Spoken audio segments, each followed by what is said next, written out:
Hello, everyone. We are recording the prequel trilogy from a hero's journey perspective after we covered A New Hope, because Star Wars is all about, like, messing with that timeline, you know? So, yeah. That's true. That's true. We thought that through. Although depending on the schedule for editing and posting, this could go up before A New Hope. It's hard to say. I don't know. Who knows? You're learning more about the behind the scenes, but we are still lovingly ripping off our favorite podcast, you know, while covering what I believe is their least favorite trilogy. But we're so grateful to them because they released a special bonus episode on the 20th anniversary, July 15th, 2023, of Knights of the Old Republic coming out, and they gave us a nice shout out, and that was so great. That was great. Yeah, absolutely. We had those guys on back in our episode 123 to do the hero's journey with them. And I think it's fun that it kind of spurred them on to go and do their own episode about that. And I think that is awesome. And yeah, it was just the 20th anniversary. Hopefully you listened to ours or checked it out on YouTube. We did a little 20th anniversary celebration, but yeah, it was really cool when they put out their special episode and gave us a little bit of a shout out. It took me back in time to talking to those guys about the game and our experiences with it. It was really fun. Before we analyze the prequel trilogy's hero's journey, I guess kind of looking at the overall trilogy as a whole, how do you think it relates to KOTOR? Oh, the trilogy as a whole? Certainly there is a lot of inspiration being drawn from the sequel trilogy into, Knights of the Old Republic and Knights of the Old Republic 2.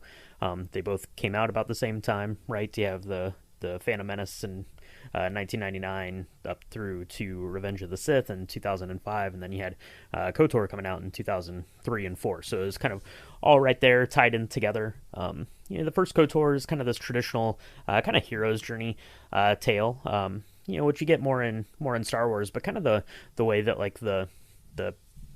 the politics of the time period are working, that feels very much to me kind of like a prequel trilogy sort of thing. Kind of the way that they represent the Jedi and the Jedi Council, and the way that the different Jedi are feeling. You have someone like Jilly Bindo, who we think is has a lot of things in common with like Qui-Gon Jinn, stuff like that. The way that the Council works, Bastila being a Padawan, that's coming straight from the prequel trilogy. So there was a lot of influences. You could definitely, if you go back and play the games now, you can definitely be like, okay, this game was made by people who, knew, loved, watched, appreciated the original trilogy, but they were being influenced by this brand new dose of Star Wars coming in. Yeah, kind of timing-wise, I think the Star Wars brand was just revivified by all things the Phantom Menace. The Phantom Menace kind of took over, and I think fans and critics were kind of mixed on the prequel trilogy, but there was just more Star Wars stuff out there, be it books, video games, comics, everything. And what I like is that LucasArts was kind of experimenting with their timeline, and they're like, we can kind of link this game with BioWare rather than Attack of the Clones to the Knights of the Old Republic comics, Mm-hmm. And I think that's such a cool way to kind of free up the story, make it feel like it has stakes for the first RPG. You can choose light or darkness, male or female, you're not impacting the canonical journey of Luke Skywalker, Yeah, I think you are right. The story of KOTOR feels a little bit more like an original trilogy story, but it kind of feels like a prequel trilogy galaxy. So I find that really cool, and I kind of like that the Jedi in this, in KOTOR, aren't perfect, kind of like the prequel trilogy. Some people don't like it when the heroic side or their heroes kind of have some flaws, but I like that, and because it is kind of morally questionable to imprint an identity, on someone, and the council's like, it must be done. We have to win this war, like you can kind of understand why they did what they did, but yeah, so kind of like you get to go to all these different worlds. There's a big galactic war, and kind of like seeing the light and dark within the Jedi Order and some flawed Jedi. That's what I would kind of say is the most overt similarities for me. Yeah, for sure. And I mean, we talked a little bit about kind of as we were going through, the individual prequel films, kind of some specific things about, those particular films and how they, tied back into Knights of the Old Republic and stuff like that. But then, just kind of on top of that, I mean, you have some locations that are similar that we're seeing again, and you have specific species of, aliens in the Knights of the Old Republic, and that we're seeing in the prequel trilogy too, right? So you have like the Toydaria in there, and Knights of the Old Republic 2. You have Zabrak as a class of, the class of being that you can be and that you can interact with. Then obviously is Beodur, and those were coming directly from the prequels as far as I know. So you had a lot of tie-ins kind of that way. Like you said, Cassie, you made a good point that it's kind of, it feels on one hand like it's telling an original trilogy story, but it's in like the playground of the prequel trilogy. Yeah. So yeah, for this episode, I mean, we've covered episodes 1, 2, and 3. I think at least Revenge of the Sith is like longer than the movie Revenge of the Very Sith. close, very close. Yeah, I guess you could watch along, and just like include the credits in the runtime, and like just do it as a watch along if you wanted to. But yeah, so we're gonna just kind of say where we think each step is, rather than like recount the whole,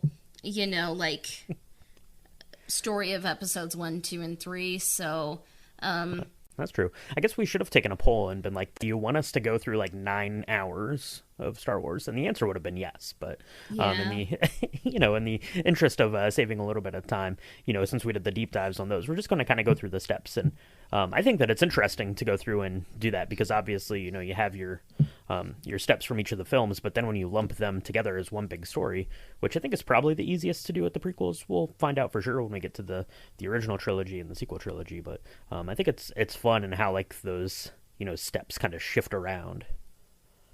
Yeah. So who did you kind of see the hero of this trilogy as? Yeah. So if you're looking at kind of this prequel trilogy as a whole, I think that the hero is going to be Anakin Skywalker. It's Anakin Skywalker's story to rise into the heights of fame of the Jedi and fall into the depths that is Darth Vader, which is interesting because we did the 3 films, and I think you and I kind of agreed on the fact that we saw Qui-Gon as the hero of Episode 1. We saw Anakin and potentially Obi-Wan kind of as splitting duty as the hero of Episode 2, and then Anakin kind of fully taking over by Episode 3. But I think if you're looking at the prequel trilogy as a whole, I think it's Anakin Skywalker. But what about you? Who do you see as our hero here in the PT? I was trying to think of like what's a cool hot take I could do, and like my mind just went blank. So I'm like, yeah, it's Anakin Skywalker. So it's his story, even if like he's not the main character of 1, and like he shares Episode 2. Like it's a story about him, and sometimes you get the story fleshed out by other characters. But what I saw, step 1 of Christopher Vogler's Stages of the Hero's Journey, the ordinary world, I saw that as Tatooine in the Phantom Menace. Like, that's all he knows. Mm-hmm. Yeah, absolutely. So, yeah, step 1, the ordinary world, the hero is seen in their everyday life. So, yeah, kind of the same thing, right? So we see Anakin, we meet up with him at kind of, Watto's junk shop. He takes us to the house. Even the pod race, I think, is still part of Anakin's ordinary world, right? That's something that he had done before. We get the implication of their having done these races for Watto and stuff before. So I think that all of that is, if you kind of take a step back, I guess the ordinary world then could also be defined as like what's going on with the galaxy. You get something like Padme saying that slavery is outlawed. Well, not out here. It's not in Tatooine. So I think just kind of the greater state of the galaxy, you could also kind of say is like the ordinary world. But according to little Anakin Skywalker, yeah, it's just that stuff. It's just the deserts of Tatooine that we meet him there in. Yeah, it's a very hero's journey kind of conceit, that the hero grows up in obscurity. And I think there's like that saying, like, what good could come from Nazareth, like it was a very small town, very obscure, not close to the capital, and here we have Anakin living in an obscure desert, and it's almost like he's kind of like special, like a future messiah, supposedly in waiting, and he's doing like, he'll end up doing some Ben-Hur-esque, charioteering, or now this is charioteering. Now this is pod racing, but yeah. Yippee, charioteering. Yeah, for sure. And it kind of builds off that too, right? You get Shmi, who's saying there wasn't a father. She just had Anakin there, stuff like that. You get Qui-Gon, taking the measurement of the midichlorians there. So that all kind of builds off of that, right? That you have kind of this chosen one who's born to this kind of poverty and obscurity, who's going to rise up, and hopefully your heroes rise up and do good in the world. Obviously this is a tragedy that we're talking about here this time around, so that's not the end case. But yeah, definitely kind of up through there, like I said, is what I see as the ordinary world. Yeah. And then we have the call to adventure, the initiating incident of the story. And what I saw that as, what changes like the whole galaxy. Qui-Gon asks Anakin to leave his mother on Tatooine and become a Jedi in The Phantom Menace. Yeah, absolutely. That is exactly what I had here for mine as well. Qui-Gon comes in, says that he's not taking Shmi with him. That's not his job. His job is to find midichlorian kids, I guess. I don't know. But he's going to take him off of Tatooine, teach him how to be a Jedi. And that's, yeah, to me too, kind of the initiating incident, right? Because it's literally taking Anakin away from this place that he knows. He's taking him, away from the ordinary world, and taking him away from, the people that love him, and that kind of broken relationship between him and his mother Shmi, and then here going to get to shortly with between Qui-Gon is going to be very pivotal. So yes, I definitely think that's the call to adventure. You even get Anakin, when that call is being made, how excited he is, and then he gets into a little bit of a refusal, but I suppose we'll talk about that here in a second. Yeah. And side note, I think that Padme totally could have like sold 5 of her dresses and they could have freed Shmi, but I guess that didn't happen. But maybe Klieg was just loaded. That's how he was able to get Shmi, her freedom in Attack of the Clones. Yeah, Padme totally could have. Yeah, gotten rid of something, sold something. I don't know. Yeah. So then the refusal of the call, the hero experiences some hesitation to answer the call. I put down Anakin hesitates and his mother tells him to don't look back.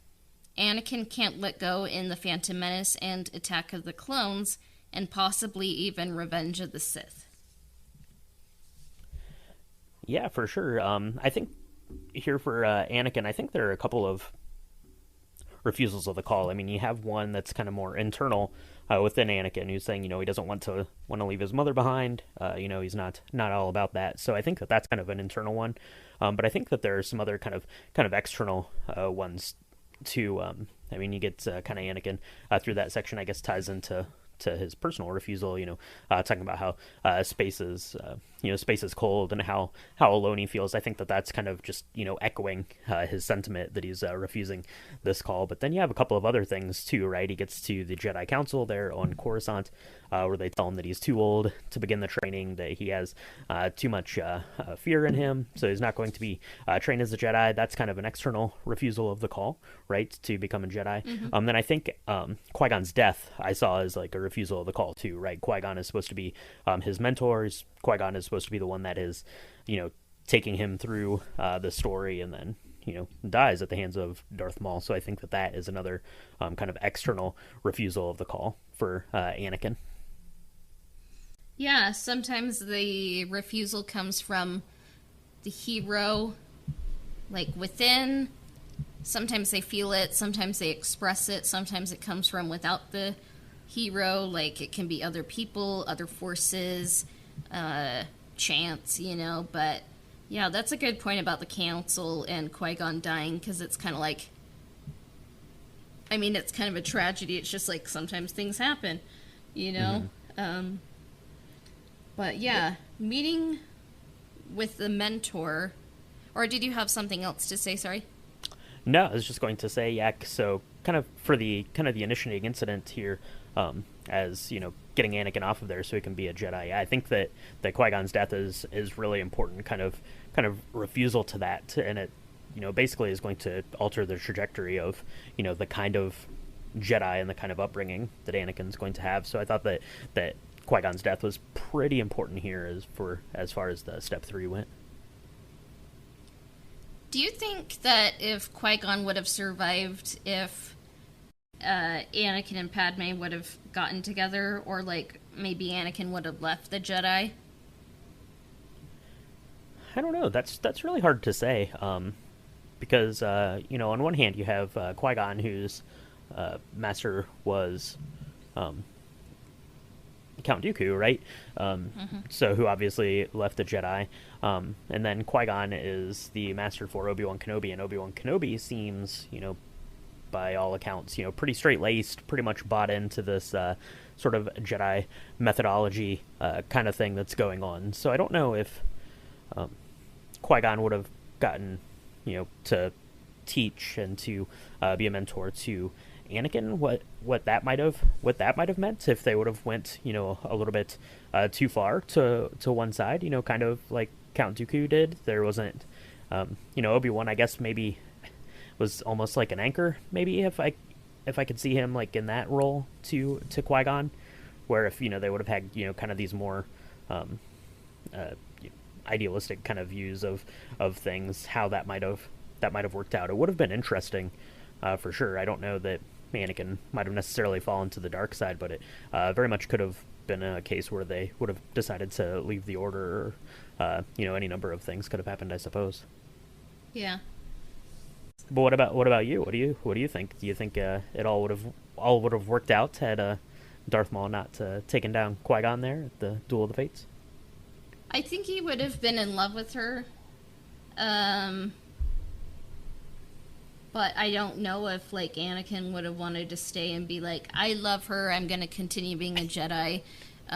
Or if he just would have been like, maybe I can do good outside of the Order. Will you come help me, Qui-Gon? Like, we'll never know. But I hope and dream that one day we get a comic or something series that shows what would have happened if Qui-Gon had lived. So, yeah, that would be interesting for sure. Qui-Gon is a mentor, and then step 4 is meeting with the mentor, which is the step in which the hero gains the supplies, knowledge, and confidence needed to commence the adventure. And what I put down is Anakin meets Qui-Gon, Obi-Wan, and Palpatine in The Phantom Menace. Maybe you could even put down Padme as a mentor, but Qui-Gon is probably like the ideal mentor. Obi-Wan is the mentor he got, and then Palpatine's kind of the mentor who like inserted himself into the narrative, So what What do you think about step 4? Yeah, not only could you put Padme in there, I totally did put Padme in there. I also just very very loosely put Qui-Gon in as a mentor. He was kind of the promised mentor, but I don't think Anakin really gleams that much from him. In He their kind learned of what short midi-chlorians were. short time where he learned about midichlorians. That's true. He did impart one sort of important lesson, I think, to Anakin, though, is that Jedi are not these invincible superheroes. When Anakin says something along the lines of no one can kill a Jedi, and Qui-Gon says, if only that were true. I think that is a good lesson, but I don't think that they have much lessons kind of beyond that. So I have here as my meeting with the mentor. Obviously, you have Obi-Wan there is taking over as the master to now Padawan Anakin Skywalker at the tail end of the Phantom Menace. I think you do see Padme as kind of this mentor and teaching young Anakin, kind of the way that the politics are working, or how they're supposed to work, or how they're failing to work. I think that's kind of important, and I think as a mentor, she's also kind of playing this more nurturing role for Anakin, which is going to be kind of very important, and playing into his this says here the confidence. I don't really see it as a confidence necessarily, but it's almost like a misappropriated love, and I think that she kind of taps into that within him. And then I'll obviously have Palpatine here as a mentor type figure, starting kind of with the end of the Phantom Menace, where he says something about watching his career with great interest, and then that carries on into the beginning of Attack of the Clones. Really kind of propping Anakin up as this Jedi, this kind of chosen one figure. He's definitely getting Anakin to read his own headlines as far as that goes, and really kind of giving him kind of that false confidence, that kind of bravado that he's going to need to ultimately make his downward fall to Darth Vader. So those were kind of the mentors that I saw here through our story. Were there any that we missed, do you think? Or I don't think so. I wrote down who was the best mentor. For me, it was Qui-Gon. Who do you think is the best mentor? I think Qui-Gon certainly would have been the best mentor. It's hard to tell, right? Because this is a tragedy, so I guess obviously, I guess Palpatine was the most effective of the mentors. I think. I mean, it's really hard to say. I mean, Obi-Wan was a good mentor as far as Anakin the Jedi is concerned, and I think that Padme certainly played her role in the way that he felt about kind of the state of the galaxy there. So I guess that makes sense. You could also say even that Shmi, I guess, is kind of this almost mentor type figure, and we go back to Tatooine, and he tries to rescue her from the Tusken Raider encampment there in Attack of the Clones. So I think that he has kind of a lot of these little kind of meetings once off that just really go to kind of build the character of Anakin Skywalker. Not really one specific mentor, which I think is how you see the downfall of him. It's not he's not taking the advice and mentoring from one in particular person. He's getting kind of all these different angles of things thrown at him, which is very confusing for young Anakin, I think. That's so true that Shmi was, in a way, part of the ordinary world for Anakin, but under Shmi's care, Anakin was a really good person, and it's I don't know what the dream scenario is. It's Queen Amidala parted with 5 of her outfits. Shmi had an apartment on Coruscant and was able to kind of see via hologram like Anakin, and Qui-Gon trained him, but it's a tragedy. I keep on trying to fix it, but it's stop doing that, Cassia.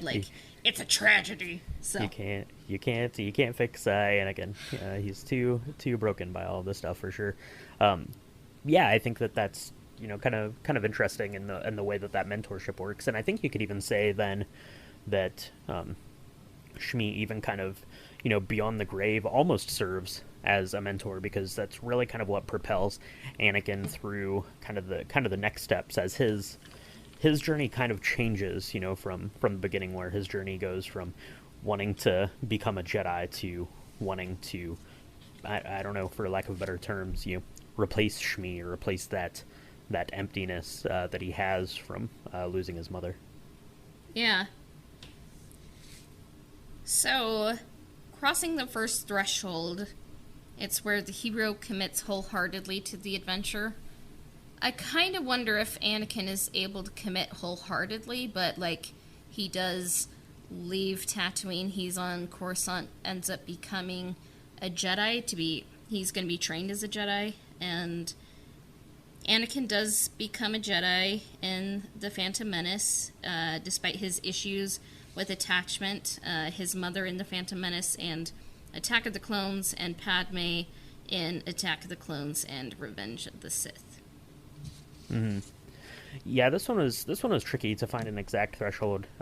As like I just said, Anakin's kind of going from this journey of becoming a Jedi to wanting to be in love with Padme, and then wanting to save Padme. So his journey kind of shifts as we go through this story. So that's why, for me, the crossing of the first threshold I have for Anakin is actually going into the Geonosis arena.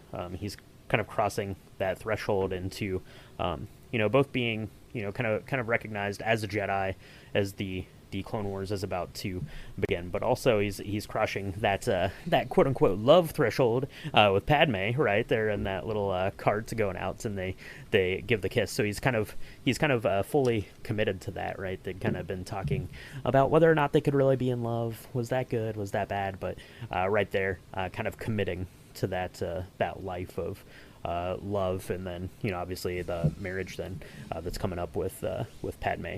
But also I think that it kind of crosses Anakin into this world of being full blown onto Jedi stuff now, right? Because we hadn't really seen too much. Is just doing some going around with Obi-Wan and protecting Padme, but not like full blown into like actual Jedi stuff that we're seeing here at the dawn of the Clone Wars. Yeah, and half of the time when we do the Hero's Journey podcast episodes, we forget to take breaks. That's true. We're just so enraptured by the story of the Star Wars, but this time we are committing wholeheartedly to taking our end of Act 1 break, our caffeine break. Mm-hmm. So, Brian, what have you been watching, reading, playing, or doing in your downtime? Yeah, the Old Republic podcast has crossed the first threshold of remembering to take their breaks. That's for sure. Yeah. So I've got myself a cup of black coffee right here. It's very delicious. I was getting some extra caffeine going.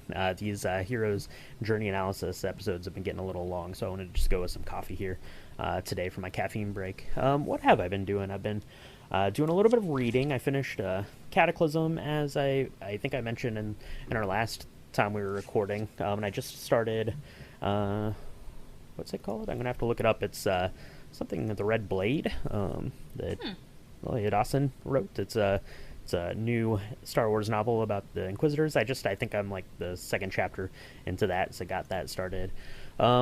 Most of my shows have finished up on TV that I was watching, so my wife and I sat down and we watched A Small Light. That is available. It's on Disney Plus. I think it's on Hulu. It might be on like ABC. I don't know. However, you're streaming those. That is really good. It's another telling of the Anne Frank story from the perspective of Miep Gies, who was the secretary for Otto Frank, who was the one that got them into hiding there in Amsterdam during the war. So that was really good. I would highly recommend watching that if you have some TV watching to do, or you're probably headed out to the movie theaters. I've been doing that quite a lot We saw Dial of Destiny 2 weeks ago, saw Mission Impossible last week. I've got my tickets for Oppenheimer and Barbie here in a couple of days, so I've been just going nonstop here to the movie theater, trying to keep afloat on all of the new releases that are coming out, which is a lot. That's okay. That's okay.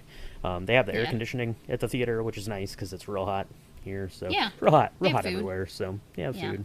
It's a good time. So that's what I've been getting up to. Just trying to, like I said, just trying to keep ahead on all the stuff that's been coming out. We have Ahsoka is going to be out in a couple weeks. It might already be out by the time you're listening to this. Hard to say. Yeah. So looking forward to that. I might start up a Rebels rewatch, go through that here in the next couple of weeks as I have some time to fit in those episodes. So that'll be fun. But what about you? What have you been getting up to? Any good books or any good shows you've been watching? Oh, I mean, I feel like I read so slow, but yeah, I have been reading. I read From Here to Eternity, Traveling the World to Find the Good Death by Caitlin Doughty. And then I just kind of inhaled it, like read it over the July 4th break, vacay, and I guess I've always been like weird, or just like kind of like sometimes I can just be like, ooh, do you want to talk about death and religion and rituals? And like, it's like those are kind of very personal things, and it's like just finding ways to like kind of talk about like what I'm interested in, like in appropriate manners, like it's been a learning curve my whole life. I still, make a lot of, like stumbling errors, but yeah, I loved reading From Here to Eternity.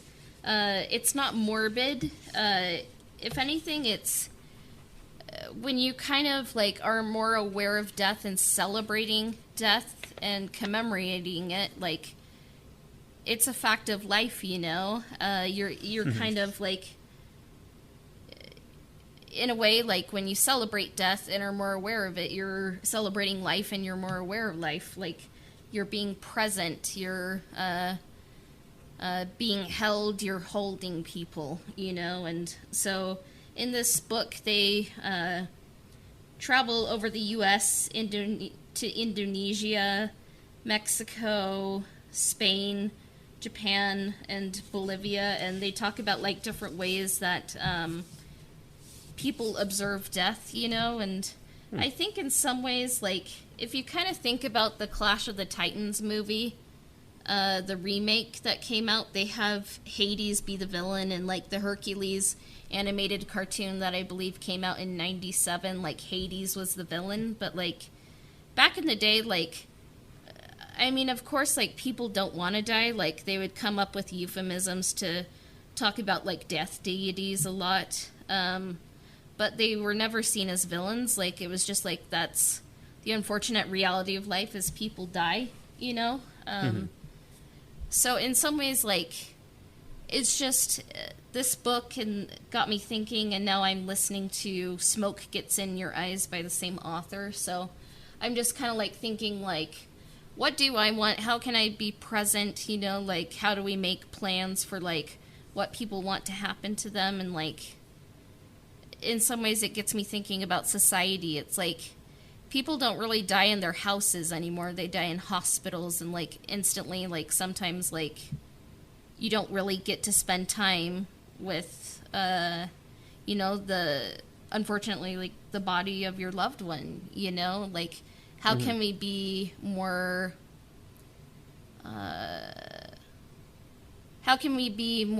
present for others rather than like kind of being like, okay, they died, here's your like hospital bill, and like here's some people you can call by, like life happens, but it just gets me thinking. And my work in progress that I've kind of been working on, and it's about like Grim Reapers and Psychopomps, like, and like I don't want people to think like I'm morbid and stuff, like, but I just try to be aware of, like, all these different things that different societies do, you know, and, like, probably I've been insensitive, you know, in my life, but I'm trying to learn because, like, I just find it so interesting. So this book was a good one, I think. So anyways, done with death talk now, I guess, but No, that book sounds super interesting. I'm gonna have to check that one out here. I'm glad that you find it interesting. But yeah, watching. I've been a bit busy. I was kind of doing some traveling and kind of had the flu, so I didn't really go to the theater, you know, after I came down with the flu. So I did rewatch the Pirates of the Caribbean at home, and if I would have been, like, you know, aware, I could have seen it on the big screen for its 20th anniversary, you know, but I didn't. And then I saw The Heiress, the 1949 by William Wyler, starring Olivia de Havilland, and she won her first Oscar for that, and thank goodness for the Criterion Collection sale, you know, in July, because I've been trying to see that forever, and I just realized that Criterion had that. And I ended up rewatching The Boy with Green Hair that Christopher Vogler talked about when we interviewed him, and it kind of just helped me realize, like, that movie helped me stay on the creative path, you know, and, like, even if it's just a personal creative path, like, I'm still on it, and then, like, I mean, you kind of know this, Brian, but we've kind of been tweaking the thumbnail for part 2 of the audio drama, and the music's happening in the background, so I'm very excited about that. Yeah, absolutely. That is coming together really, really nicely. Excited to get part 2 finally put together and out into the world. And if you're listening to this, go check out the first part of the audio drama. That's available on the YouTube and back in this podcast feed a couple episodes back. So definitely go check that out. And part 2 will be out in not too long, hopefully. Yeah, and I'm glad you recommended A Small Light. I think that's the second time you've recommended it. And now that I'm kind of in one place, I can kind of just... I kind of want to watch it all at once, like, because that's an important story, and I'm definitely going to watch it. And I've also been needing to watch, like, The U.S. and the Holocaust that you recommended, so yeah. For sure. Yeah, those are good ones, so definitely give those a watch out there if you're looking for something good to check out. Okay, I'll just finish my vanilla Coke, or let's see, vanilla Coca-Cola Zero Sugar. That's the full name of it. I put in vanilla cream today, so maybe you would like that, or you'd be like, "Why are you putting creamer in a soda? That's disgusting." I don't know. It could be. It's got to be better than coconut creamer, so I'll give it a try. I guess so. Yeah. Okay, so we successfully took our break. Let's get into Act 2. Okay, so we are starting up with our step 6 here, tests allies and enemies. The hero explores the special world, faces trials, and makes friends and enemies. So our hero has, they have joined in the cause that committed to the adventure, but now they're being tested a bit, Cassia. So where do you think the step 6 is here for Anakin Skywalker through the prequel trilogy? For me, I kind of see it... Anakin has to deal with the Jedi Council and the Battle of Naboo in The Phantom Menace, and then off-screen, in between The Phantom Menace and Attack of the Clones, we have off-screen Jedi adventures, and then in Attack of the Clones, Anakin deals with his forbidden feelings and desires with Padme, his dreams of his mother, Count Dooku, and the start of the Clone Wars. That's right. Young Anakin has a lot on his plate, to be for sure. Yeah, I had all those same kind of things, right? Count Dooku, the start of the Clone Wars, the Jedi Council, the marriage to Padme there, the secret love affair that they have. So basically, the test allies and enemies step from what I'm hearing from both of us is basically the entirety of the Clone Wars cartoon. Yeah. So basically all of that stuff. But yeah, I had mine kind of running, basically, yeah, from the end of Attack of the Clones there, kind of that Geonosis arena, kickstarting the Clone Wars that face off with Count Dooku, and then carrying all the way up to, the beginning of Revenge of the Sith, kind of that next and final confrontation with Count Dooku there, where he's given a wee bit of a test from Palpatine, right, to go ahead and kill Count Dooku. It's kind of another threshold, almost in a way, for Anakin to cross to his next sort of adventure, or sort of journey that he's going on. So yeah, definitely kind of all that stuff, right? So, exploring the special world. The special world for Anakin, I think, is this world of being a Jedi, is this world of being, forbiddenly in love with Padme, and then obviously the special world of the Clone Wars that's going to fling him, full force into kind of both of those things and how he navigates it. So that's what I saw there for step number 6. Yeah. And I don't know, were there any other kind of allies or enemies? I'm thinking back to the film. I can't think of anything offhand, but did you have any other sort of tests or enemies or? So I, for fun, just wrote down a list of allies. Qui-Gon, Obi-Wan, Shmi, Padme, and Palpatine.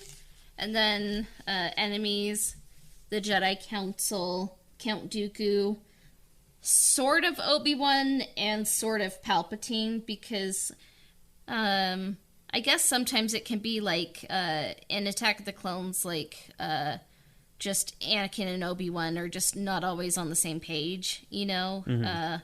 And I think like Anakin doesn't realize that Palpatine is using him, until it's kind of too late. So, yeah. Yeah, for sure. I mean, I guess you could also kind of make the case then that the clone troopers themselves are allies, I guess, in this special world that are going to carry forth into kind of the tail end of Anakin's adventure there is becoming literal like soldiers under his command, going from being a member of the Jedi side of things to a member of this new galactic empire. So I think that maybe the clone troopers there are also allies for Anakin as well. Yeah. And then the approach to the innermost cave, in which the hero nears the center of the story and the special world.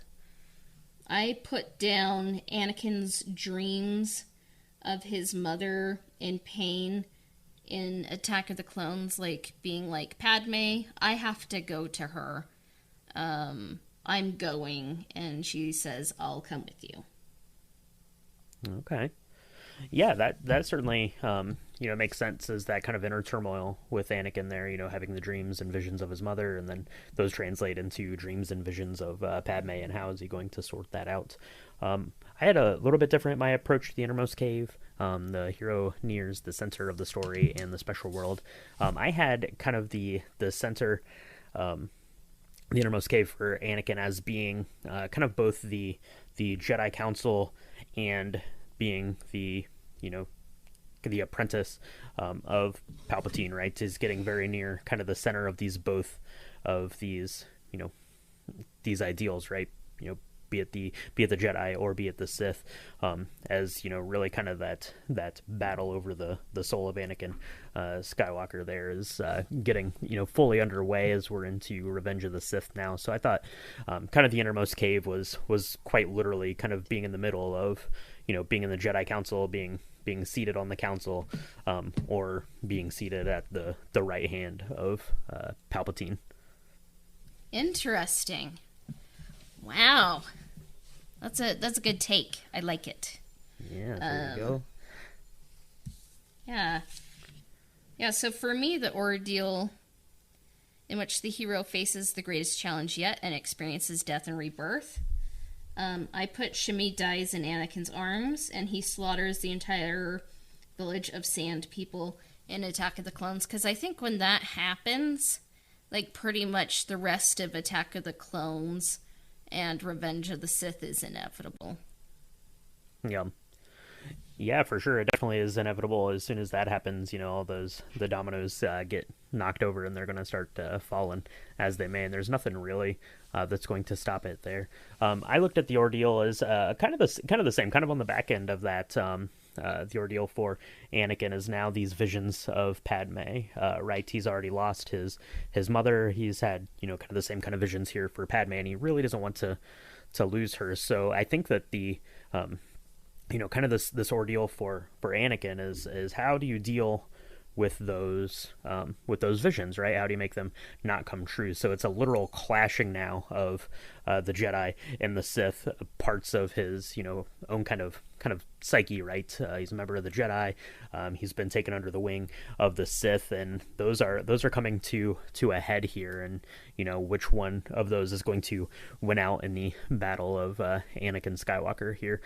So I think that the ordeal specifically is the visions of Padme, but really the battle over them, the death and rebirth, comes from that clash between the Jedi and the Sith there in Palpatine's office. Wow, you're ahead of me, but that's okay. I am. Yeah. That's right. Yeah, I am a little bit ahead of you. That's okay. Especially like I said, because the visions are basically taking place twofold. As we kind of mentioned, you saw the vision with Shmi, and I saw the vision with Padme there. But really, they're almost kind of interchangeable in the story, right? And the way that they make him feel, and the way that they make him process kind of his rage and anger and inadequacy and stuff like that. I mean, we're not gonna come out and say like Oedipus complex, but yeah. So right. Graceful transition to the reward. The reward is the step in which the hero experiences the consequences of surviving death. I guess I took that a little less poetically, because I'm like, oh, they're in the arena, so I put Padme admits her love for Anakin, and they marry in Attack of the Clones. Okay. Yeah, that's definitely a reward for Anakin, especially if you're going off of kind of the love aspect of his journey there, for sure.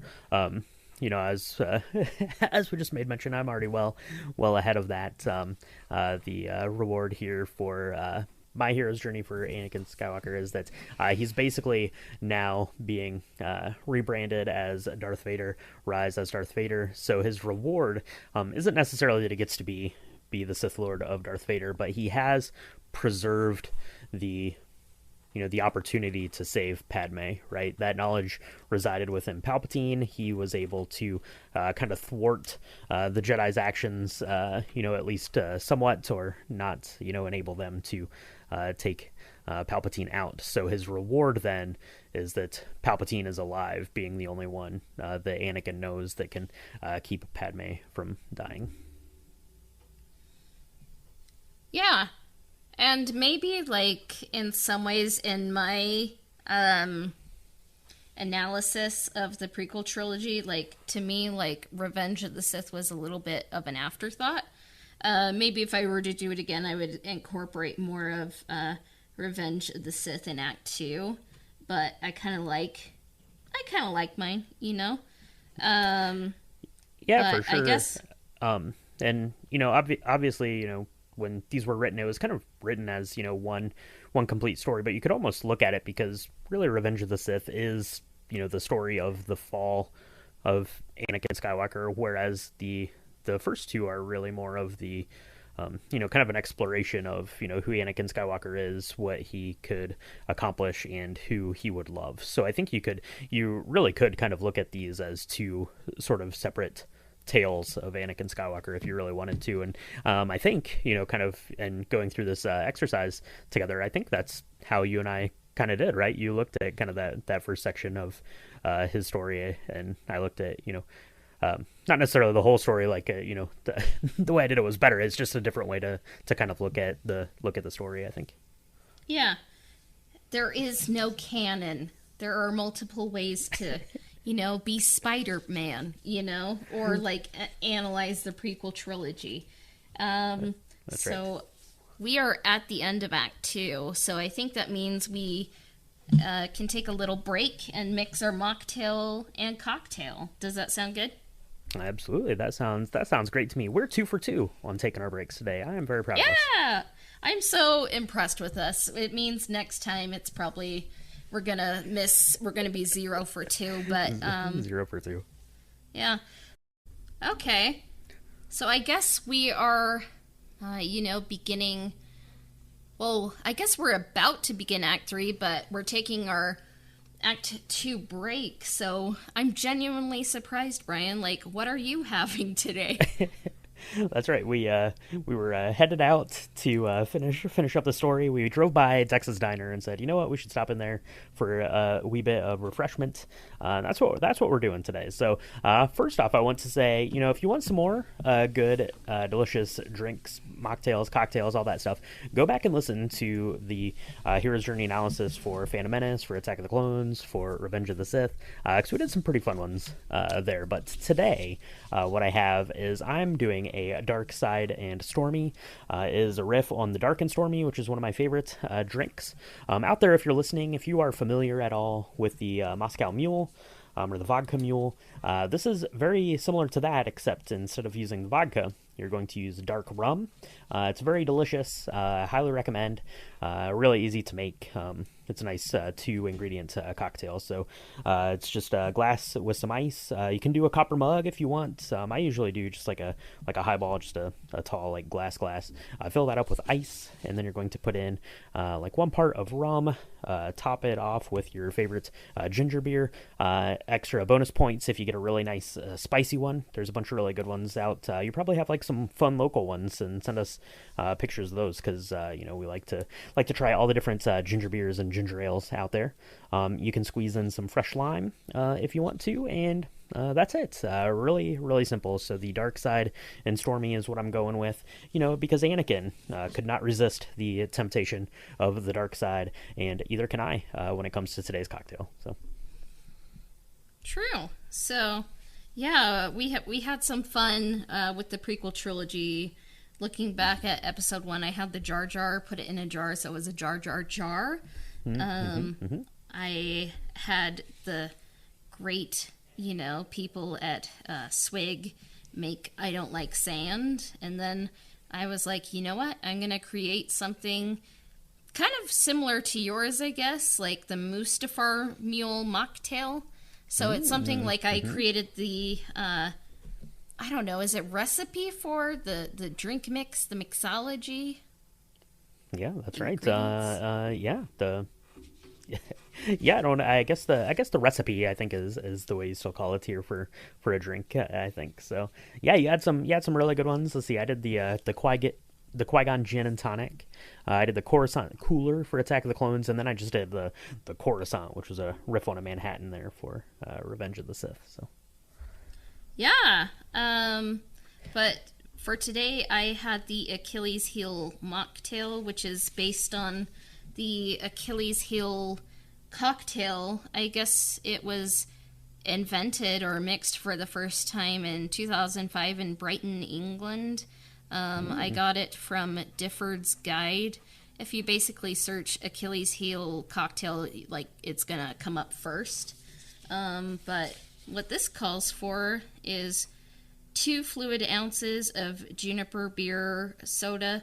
I wasn't able to get juniper beer or soda, find it anywhere, so I used ginger ale. Then 1/4 fluid ounce black raspberry juice, and I couldn't find black raspberry, so I got black cherry. And then 1/4 fluid ounce peach juice, and then 2 fluid ounce apple juice, and half a fluid ounce of lemon juice. And you can garnish it with like an apple slice, as you see fit. But this is definitely the most intricate mocktail I've made for any of our, Hero's Journey podcast coverage. But the reason I chose Achilles' heel, I was like, Anakin just reminds me of like a tragic like hero, like Greco-Roman hero, especially Achilles. So I just searched Achilles cocktail or mocktail, and this ended up coming up. And in episode 15, we kind of talk about like how Anakin kind of has his fatal flaw, and it wasn't addressed, it wasn't fixed. So you got your tragic hero, tragic downfall, and also like behind him, well, maybe behind him, or also like happening in conjunction with that, like you see a democracy turn into an empire. So I'm sniffing it. So it smells lemony and tart, so that's good. I'm going to try it. This is definitely tart. Has some lemon, but has like a nice aftertaste. And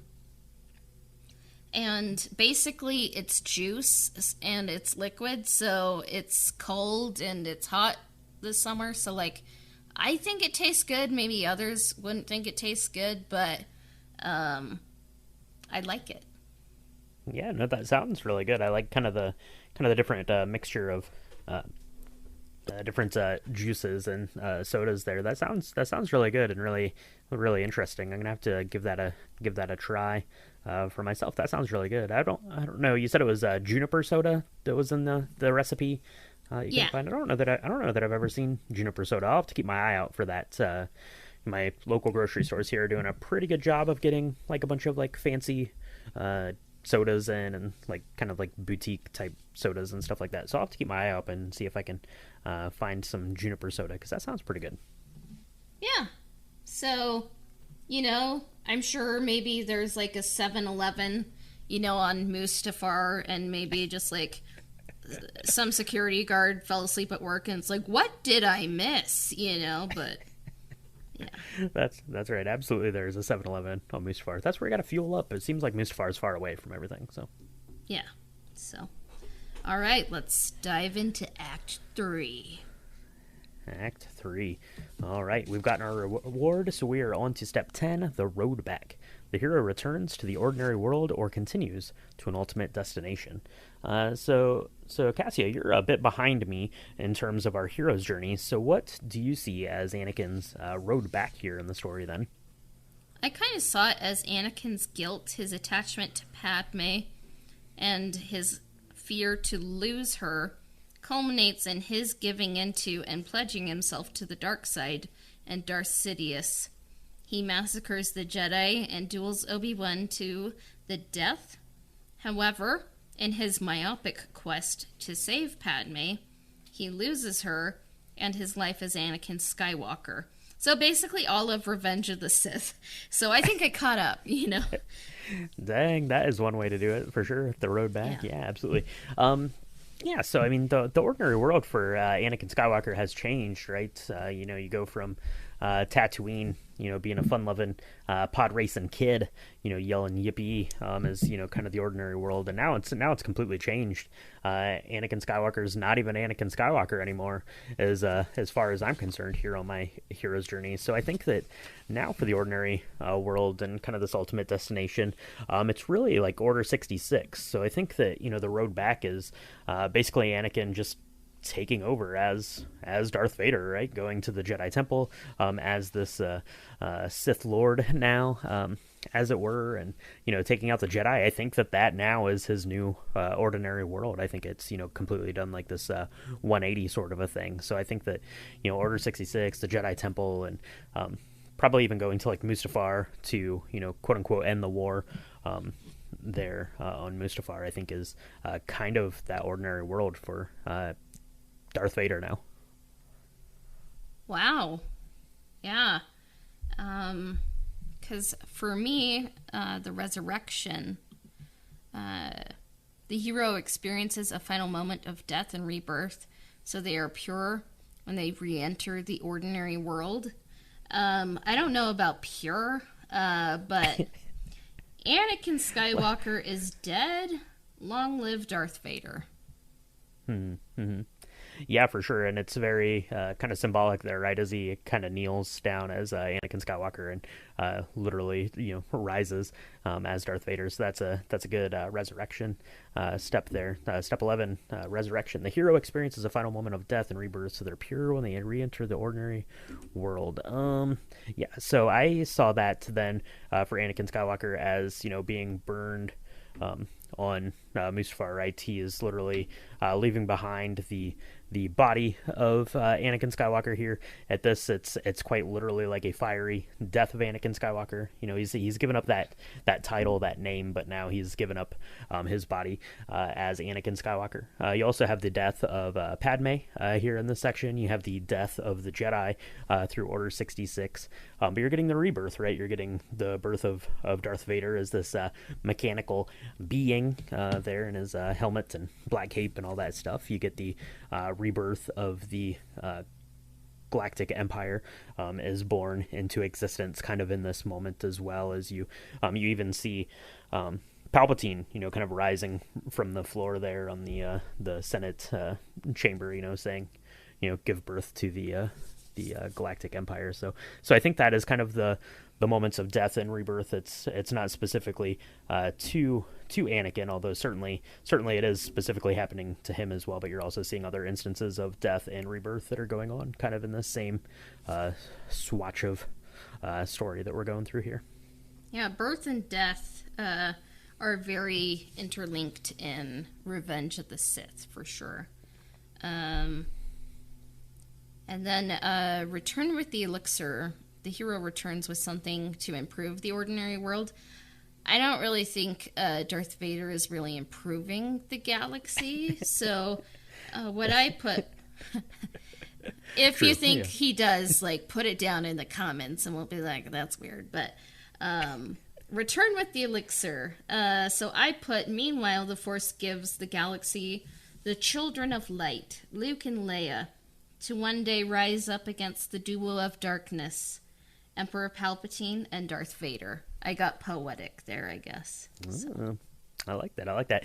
Yeah, it's hard for Anakin to really get an elixir now, as he is like the baddest dude in the whole planet. So that's not great. So I also had Luke and Leia as the elixir here. And in some ways, you could say, right, it's obviously, he's kind of, cast this dark shadow over the entirety of the galaxy now, as Darth Vader and the Galactic Empire has come into being. But on the other hand, I guess you could see Luke and Leia as kind of this boon for fulfilling that story of love and wanting to be with Padme. That was kind of the ultimate reward of that journey that he went on, was to have these twins. And then obviously, as you blow out the story a little bit further, obviously that comes back into being an important part of Anakin's story as we go in through the original trilogy. But that's going to have to wait for another day. So I think that I think the elixir here is just got to be the birth of the twins. You could also say, I guess, that it served as some sort of a learning moment, maybe, potentially, probably not really, for Yoda and Obi-Wan Kenobi to see kind of the flaws, the mistakes that were made. So maybe that's some sort of elixir for the greater Jedi at large now that are on the run. But yeah, I think Luke and Leia are the elixir. I guess you could say that the Death Star is the elixir if you're really kind of buying into what the evil empire has going on. But no, I think it's the twins for sure. Yeah, maybe Yoda was going through some of his mail that he brought with him, and it's oh, we could have had a therapist at the Jedi Temple, and maybe that would have helped. Someone was saying hey, I realize the Jedi don't have a therapist, so I'm willing to start, practicing there. And it's if I would have checked that mail, maybe things could have been different. But yeah, that's right. Yeah, he thought it was just some junk mail and threw it away. It was someone that was applying to do some therapy sessions. Yeah, that would have been good. But to no avail, unfortunately. So that is the hero's journey of the prequel trilogy. There, I thought that was fun, Cassia. Because we went through and we did each of the movies, and definitely go listen to those. We get into more kind of depth and detail on each of the films, and we're going to be doing that, for the original trilogy, for the sequel trilogy, coming up as well. But it's fun to go out then and try to place that story on, over the course of the three movies. And it'll be interesting how that changes, because I think I mentioned it at the top, right, that these three movies were basically written as one full story, whereas definitely the original trilogy was not. It was written as Star Wars, and then we got the other two films kind of on there. But I think it'll be fun to go through and talk about that as well. And I think it's interesting to see kind of where the points are, and where like the real kind of key moments of each of the movies were, if you're trying to watch like all like 9 hours of it at once. Yeah. And like, I love the prequel trilogy, and for me it's just as mythic and Campbellian as the original trilogy. And I mean, like, maybe someone could make the arguments it's even more so, but I'm not gonna like choose violence that hard today and be like, the prequel trilogy is more mythic and Campbellian than the originals, like, I'm not here for that today. But yeah, I mean, I'm a Star Wars fan, but I think, like, looking at Cassia, like, I'm a Lucasian, I don't know if that's the right word, like, Star Wars fan first. Like, I think I love 1 through 6 the most because they have him involved. He put his heart and soul into the original and prequel trilogy, and I think, like, I mean, I like the sequel trilogy. Like, I try to meet it where it's at. But I think I only really love The Last Jedi. And, like, I love Rogue One, too. But, like, that's something I kind of realized is, like, I don't have to, and other people don't have to, like, you don't have to love all of Star Wars to be a Star Wars fan. You don't need to hate, like, the things you don't like, or say like they're ruined, or this clickbaity kind of stuff, like, you can just like love, like, and dislike, how you do, but you can pick and choose, and like, and you can ignore the things that aren't for you, or at least like approach the things that you're skeptical about, like, in good faith and like with an open mind, because you can learn more about it, like, and be able to analyze it, like, even if you don't like it, you can be like, oh, I respect the effort there, like, that's just something I had on my mind. Like, what do you think? Yeah, as we kind of put the wraps here in the prequel trilogy, and we are going to revisit it here at some point, because I do think that we intend to do kind of the hero's journey for the entirety of the Skywalker Saga. Yeah, I mean, those are very fair and valid points, and you mentioned now a couple of times how much you like the prequel trilogy, and I also really like the prequel trilogy. It was kind of my first Star Wars movie going experience of something that I could call my own. From that stance, being a little bit too young to have caught up with the original trilogy until a little bit later, a couple years after they had come out. But that's one of the things about Star Wars, or really to step back, anything that's going to have any sort of long, lengthy life. Let's see, 1977 was a long time ago, about 50 years ago almost, right? We're coming up on. So anything that's going to be that long, everyone is going to be 12 years old when they watch one of these, and that's going to be the one that they cling on to, right? That's just the way that the world works. So obviously, we were born of this generation, kind of the original and prequel trilogy. There are kids now that are born of the sequel trilogy, and won't put any sort of emphasis at all on whether or not George Lucas was involved, or how much he was involved, or anything like that. So it's all just kind of your own thing. So like what you like, and don't like what you don't like, and that doesn't make you any more or better or anything else. We talked about it on the Knights of the Old Republic story, right? They could come out with 100 more Star Wars things and you could hate all of them, but it doesn't change the fact that you loved going to see Star Wars when you're 8 years old to go see, Attack of the Clones, or, it doesn't change the fact that you went and saw, The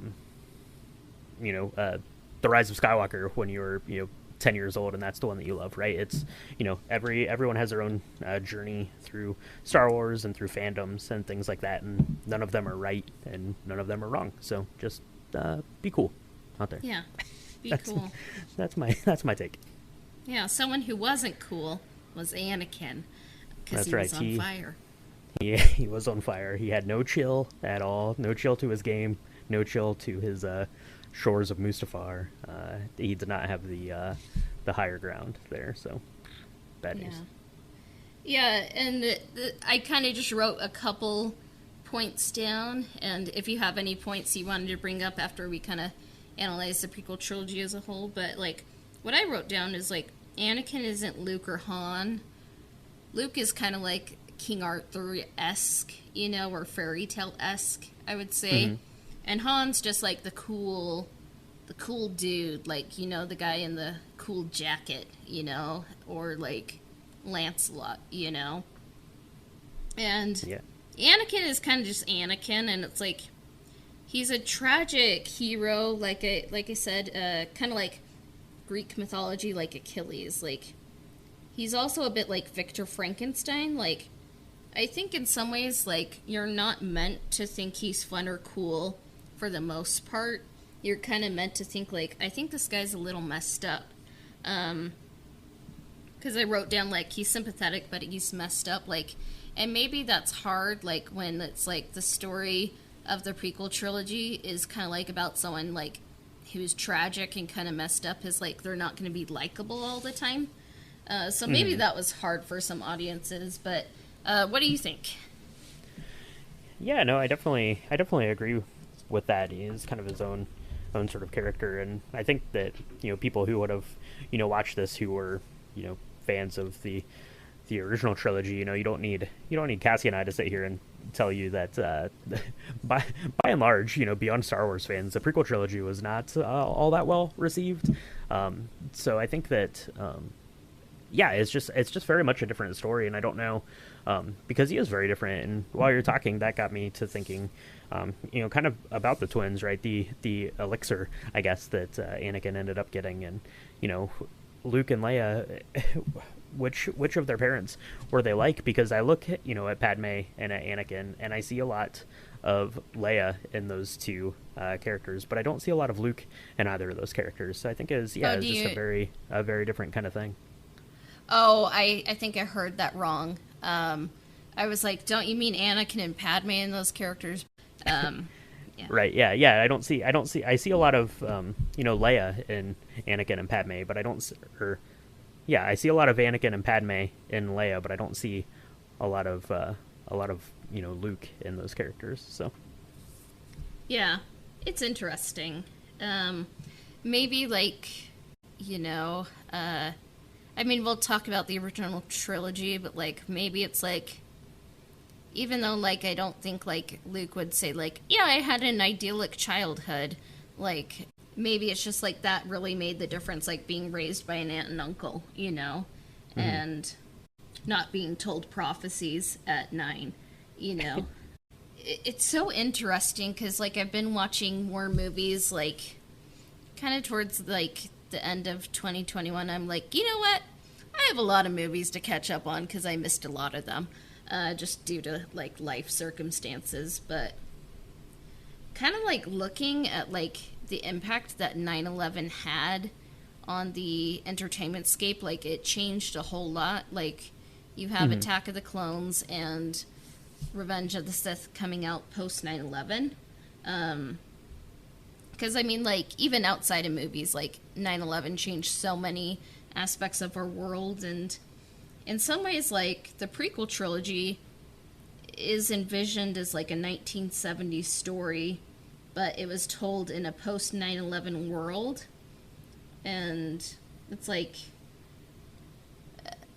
maybe, like, audiences are just, like, they didn't quite vibe with like the creative choices, but like maybe it's just a story out of time, but I don't know. But like, and also like a lot of stuff like CGI wise, like maybe CGI like kind of what Lucas was doing was before its time, but like now we kind of live like in an age where like so much is CGI, and like in some ways like I'm like looking back at the prequels, I'm like this is better than a lot of stuff coming out. But yeah, Yep. maybe that was a big thought, like I'm like bringing up CGI and 9/11 at the same time. But what do you think, Brian? That's right. Well, yeah, definitely the landscape of, obviously the whole world and the way stories were told and absorbed, and kind of where everyone felt was important. We just kind of witnessed that in the Indiana Jones story, right after we landed on the moon. Was history still important? So the way that people looked at things was very different right then.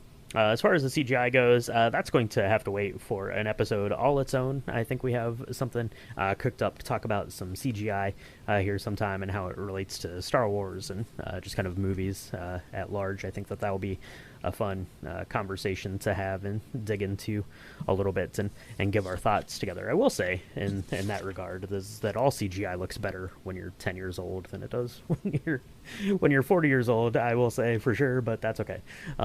Yeah, I don't know where I was going with that, but that's kind of my thoughts on it there. As far as that goes, we'll get into some more of that, I think, here in the near future. Yeah, so we definitely covered the prequel trilogy from a hero's journey perspective. If you have any comments on like steps, or like if you kind of think like that we totally missed the point that it was Padme's story all along and we got that wrong, let us know. That would be interesting, and we'd love to address that. But yeah, any other thoughts, Brian?